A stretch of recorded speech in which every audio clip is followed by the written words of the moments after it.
timely and realizing the importance of breaking that stigma of what we call African time. I am Kodili-nye, the son of wonderful. We are going to listen to this professor.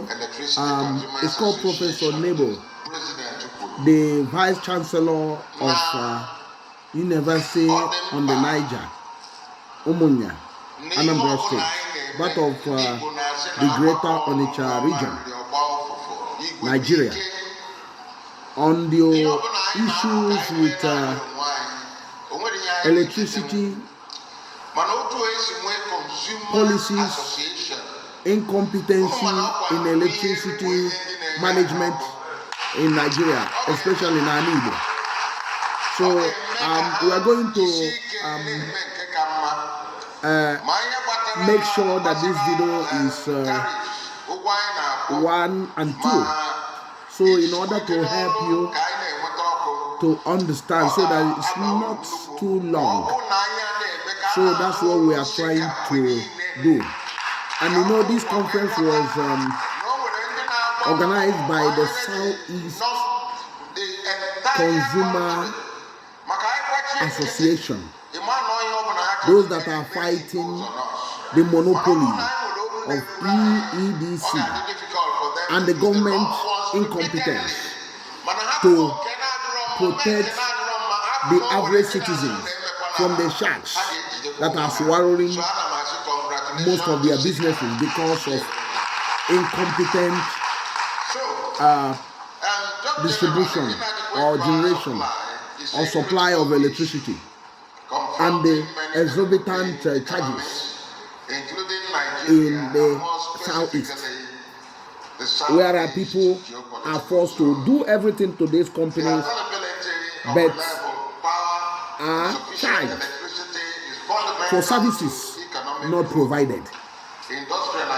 So let's just listen to him. Remember to like, comment, share, and subscribe. I am so Kodili-nye, the son of wonderful.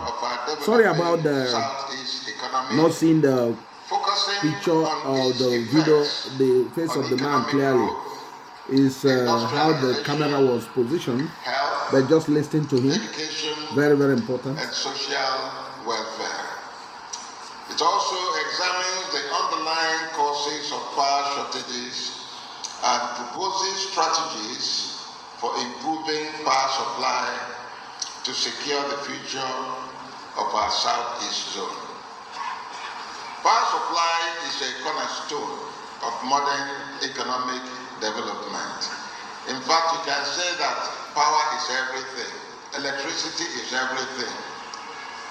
It is now a well-known fact that you can destroy a first world country totally simply by using what they call EMP, electromotive pulse attack.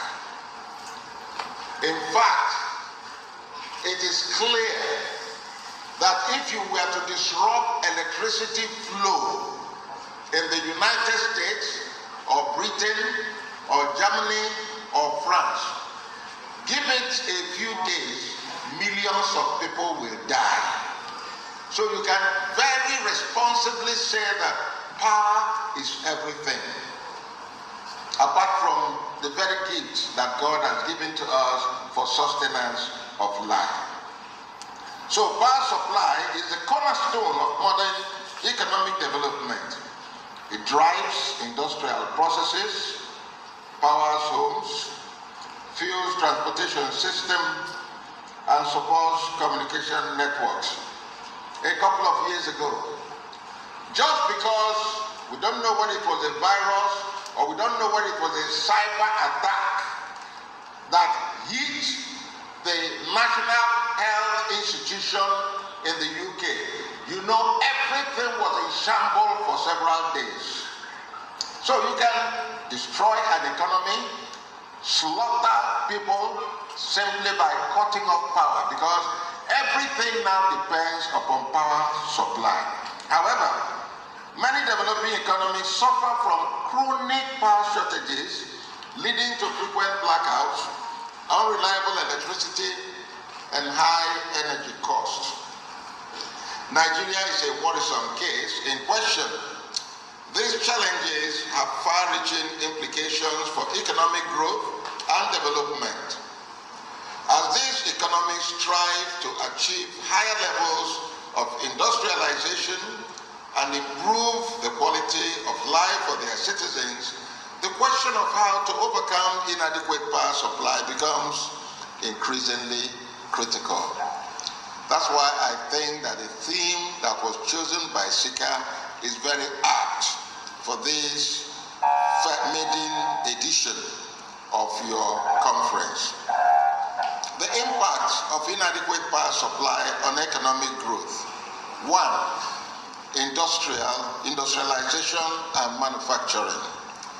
The industrial sector is heavily dependent on electricity for production processes.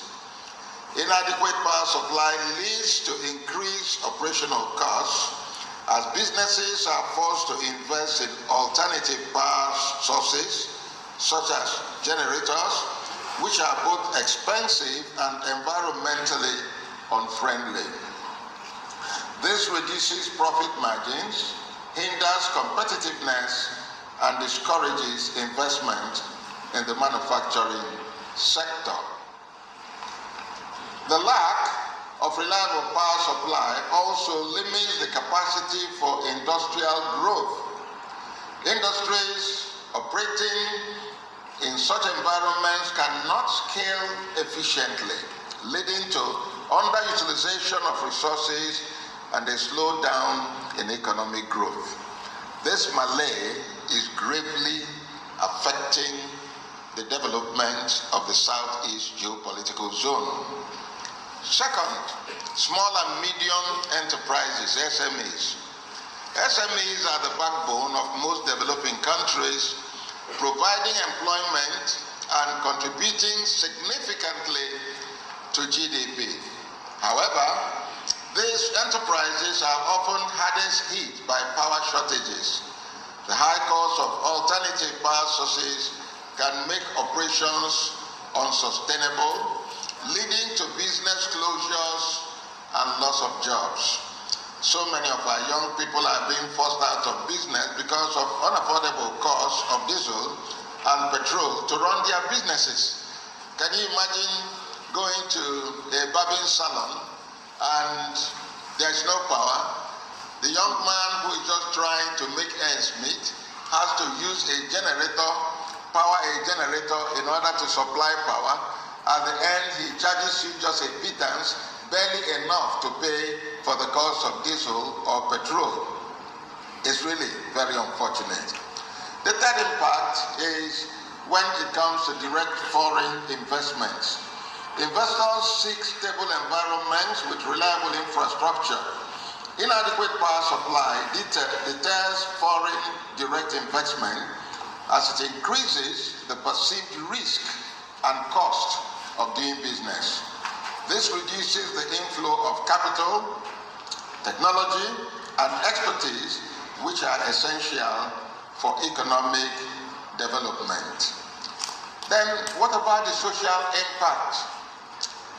First is the health sector. The health sector is critically dependent on electricity to power medical equipment, refrigeration for vaccines and medicines, and lighting for healthcare facilities. Can you imagine what happens? Like you go to the hospital, there's no power supply.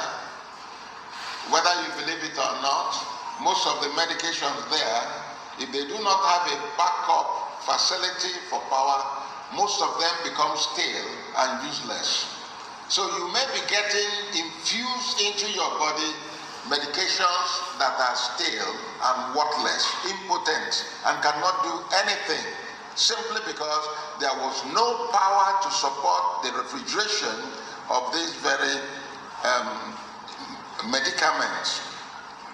And then what if there is an operation going on, depending on power supply, and all of a sudden power is gone, right in the middle of the operation?